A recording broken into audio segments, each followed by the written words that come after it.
саламатсыздар ма, жас шақшы мырзалар?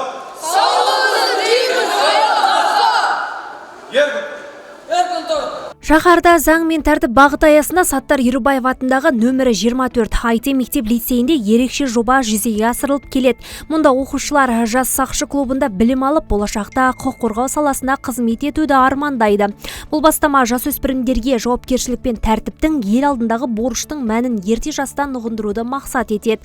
Қазіргі Шымкент қаласында 164 мектеп бар болса, соның небәрі 5-еуінде ғана осындай үйірме ашылған. Солардың ішінде нөмірі 24 IT мектеп-лицейіндегі жас сақшы клубы өз нәтижесін көрсетіп отырған ерекше үлгі. Мұнда жасөспірімдер 5-9 сынып аралығында аптасына бірнеше рет арнайы сабақтарға қатысады дейді мамандар. Бүгінгі бізде іс-шара өткізіліп жатыр. Жас сақшы үйірмесіне қатысатын оқушылардың жұмысын көрсету, заң мен тәртіп аясындағы атқарылып жатқан жұмыстардың нәтижесін көрсету мақсатында. Жалпы мектебімізде қазір 2227 оқушы бар. Оқушы біліммен алып жатыр. Сонымен бірге бізде оқушылар мектебімізде 80-90% үйірмемен қамтылған. Біздің мектебімізде оқушылардың бос уақытын тиімді пайдалану мақсатында спорттық үйірмелер жұмыс жасайды. 12 спорттық үйірмелеріміз бар. Мектептегі 5 асық, 5 тас, 9 құмалақ, шахмат, теннис, футбол үйірмелері бар. Оқушыларымыз сол үйірмелермен қамтылған, және де одан да басқа шығармашылық бағыттағы робототехника үйірмесі, жас сақшы үйірмесі, оқырмандар клубы бар, тарихшылар клубы бар, және журналистика, жас журналистер клубы бар, экоклуб бар. Соның барлығына оқушыларымыз бос уақытын тиімді пайдалану мақсатында үйірмелермен жұмыс жасайды.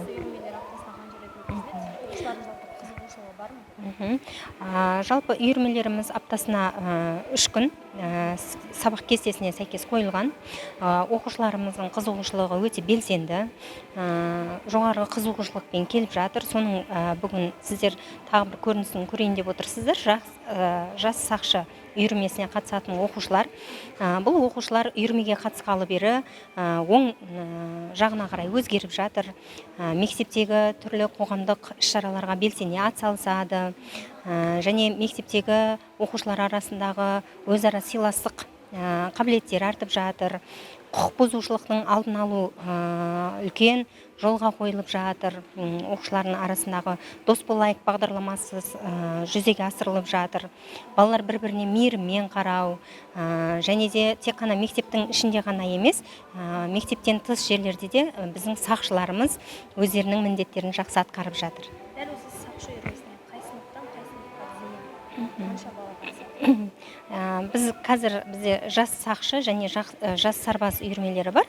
Жас сарбаз үйірмесіне 9 сыныптың оқушылары, ал жас сақшы үйірмесінде былтырғы жылы 6 сынып болған, биылғы жылғы 7 сынып оқушылары алынып отыр. Ортаңғы буыннан қазір өздеріңіз білесіздер, осы буллинг көбінесе ортаңғы буындарда болып жатыр. Міне сол ортаңғы буындағы балаларды дұрыс жолға бағыттау мақсатында осы жас сақшы үйірмесі құрылып отыр мектебімізде. 7 сынып биылғы жылы, былтырғы жылы 6 сынып болған. Олар жол қозғалысы ережелерін үйреніп, алғашқы медициналық көмек көрсету тәсілдерін меңгереді. Сонымен қатар құқықтық сауаттылық, азаматтық міндет пен қоғамдық тәртіпті сақтау туралы дәрістер өтеді. Мұндай сабақтар балалардың бос уақытын тиімді өткізіп қана қоймай, өмірлік дағды қалыптастыруға бағытталған. Бүгінде үйірмеде 20-ға жуық оқушы өз еркімен қатысады. Олар мектеп қабырғасындағы тәртіп пен тәрбие шараларына белсенді араласып, қалалық қауіпсіздік акцияларында да бой көрсетпек. Кейбірі тіпті полиция қызметін өз мамандығы ретінде таңдағысы келеді. Бізде жас сақшы үйірмесі былтыр 2025 жылы мамыр айында ашылды. Қазақстан Республикасы Ішкі істер министрлігінің 2024 жылғы 30 қыркүйегіндегі 680 бұйрығына сәйкес Шымкент қаласындағы Бауыржан Момышұлы атындағы оқу орталығымен бірлесе меморандумға қол қойып, келісімшартқа бірге отырып, былтыр осы мамыр айында бізде үйірме ашылды. Қазіргі таңда бізде 20 бала қамтылады. Ол өз еріктерімен, өз қызығушылықтарымен. Қазіргі таңда бізде бүгінде 15 оқушы келіп отыр. Өйткені себепті 5-еуі, бізде 3-еуі ауырып қалды. денсаулығына байланысты. Екеуі осы 2-тоқсан басында басқа мектепке ауысқан. Сол себепті бізде қазір енді тек қана бұл 15-20 баламен шектелмей, резервте бізде тағы да қосымша балдар бар. Оның бәрін іріктеп қатарымызға қосатын боламыз. Бар, ондай өте көп. Біз енді осы былтырғы оқу жылында ашылғаннан кейін биылда осы қыркүйек айында, қазан айында қалалық мектептік іс-шараларға атсалыса белсене қатысып жүргеннен кейін, мектепте осындай форма киіп жүргеннен кейін басқа оқушыларда қызығып, келіп маған жолығып, қатысуға бола ма деп ата-анасының рұқсатымен қызығып келіп атқан оқушылар бар негізі. Бізде 20 бала тұғын, 3-еуі кетті, негізі 17 бала қатысады. Тағы да резервтен тағайындап, негізі 25 балаға толықтырамыз. Егер асып жатса, одан тағы да көбірек қосушылар жаңағы өзіне қатсам деп келушілер болып жатса, екінші үйірмен ашуға да болады, бірақ аптасына 2 рет. Аптасына 2 күн, сейсенбі және сәрсенбі күндері, сейсенбі күні мен өзім өтемін. Балаларды сағат 12-ден сағат 1-ге дейін 1 сағат уақыт, жаңағы өзінің саптық жүрісі бар, жарғылар, әскери жарғылар, сол секілді тақырыптар. Одан кейін сәрсенбі күні Бауыржан Момышұлы атындағы оқу орталығынан сояқтан офицерлер келіп, аптасына 1 күн солар сабақ өтеді. Мектеп ұжымы оқушылардың тұлғалық дамуына ерекше мән береді. Бұл білім ордасы Саттар Ерубаевтың есімін иеленген. Мектеп ішінде батырдың өмірі мен шығармашылығына арналған арнайы кабинет жасақталған.